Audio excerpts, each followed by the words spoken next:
भवाय चन्द्रचूडाय निर्गुणाय गुणात्मने कालकालाय रुद्राय नीलग्रीवाय मङ्गलम् वृषारूढाय भीमाय व्याघ्रचर्माम्बराय च पशूनां पतये तुभ्यं गौरीकान्ताय मङ्गलम् भस्मोद्धूलितदेहाय व्यालयज्ञोपवीतिने रुद्राक्षमालाभूषाय व्योमकेशाय मङ्गलम् सूर्यचन्द्राग्निनेत्राय नमः कैलासवासिने सच्चिदानन्दरूपाय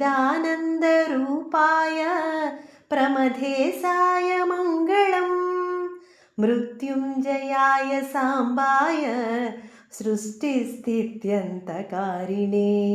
त्र्यम्बकाय शान्ताय त्रिलोकेशाय मङ्गलम् गङ्गाधराय सोमाय नमो हरिहरात्मने उग्राय त्रिपुरघ्नाय वामदेवाय मङ्गलम् सद्यो जाताय सर्वाय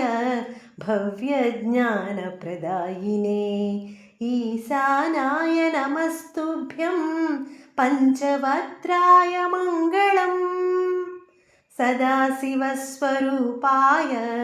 नमस्तत्पुरुषाय च अघोराय च घोराय महादेवाय मङ्गलम् श्रीचामुण्डा प्रेरितेन रचितं मङ्गलास्पदं तस्याभीष्टप्रदं शम्भोः यः पठेन्मङ्गलाष्टकम्।